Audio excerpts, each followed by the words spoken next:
Good day, everyone, and welcome once again to Grammar Class 101 in collaboration with Miss Shai.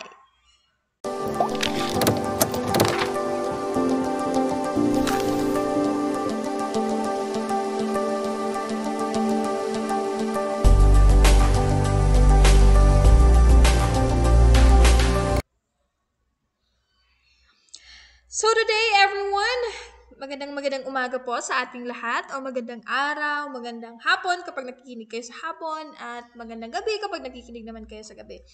So today, we're gonna talk about a new lesson in understanding the self subject. This is for, I have recorded this video primarily for my students who are now watching this video.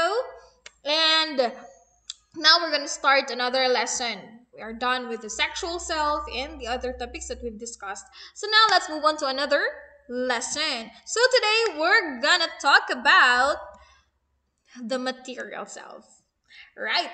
We are living in a world of sale and shopping spree. We are given a wide array of products to purchase, from a single set of spoon and fork to owning a restaurant, and almost everywhere, including the digital space, we can find promotions of product purchase.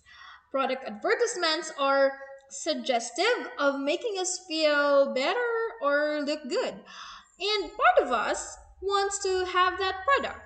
What makes us what to have what makes us want to have those products are all connected with who we are.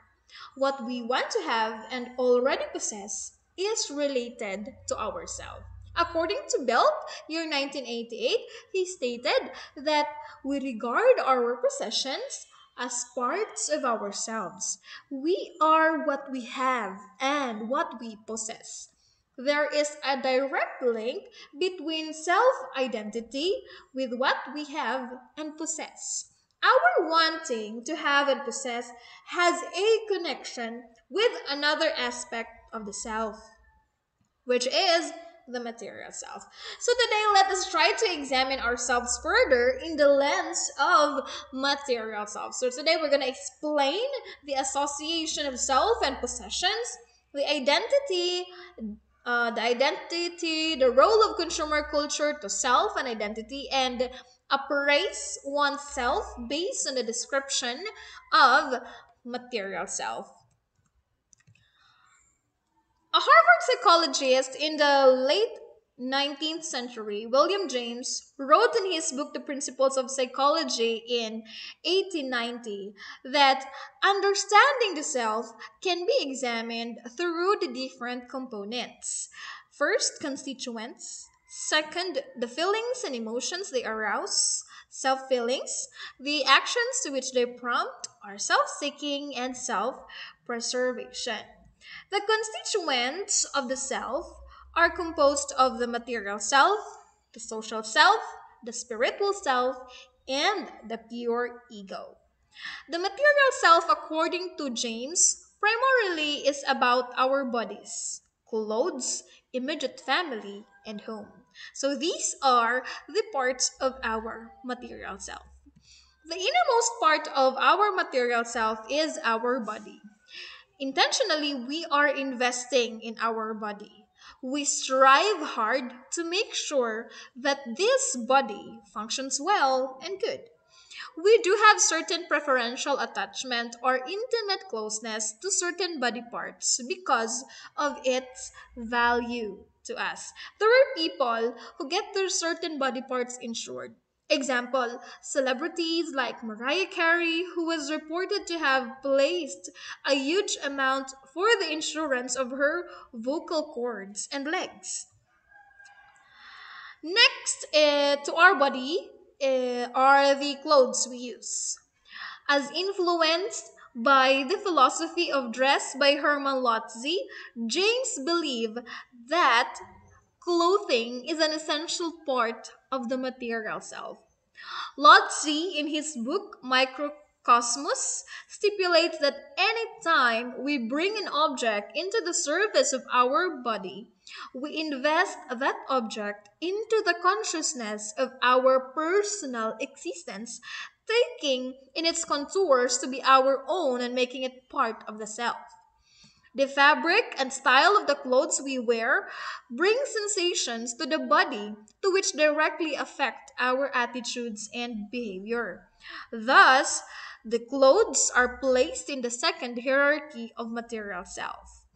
Clothing is a form of self expression. We choose and wear the clothes that reflect ourselves. Third, we have the hierarchy. Third hierarchy, we have our immediate family. Our parents and siblings hold another great important part of ourselves. What they do or become affect us. When an immediate family member dies, part of ourself dies. When their lives are unsuccessful, we feel victories as if we are the one holding the trophy. In their failures, we are put to shame or guilt. When they are in the disadvantaged situation, there is an urgent to help, like a voluntary instinct of saving oneself from danger. We place huge investment in our immediate family when we see them as the nearest replica of our self. Home. Home is where our heart is, right?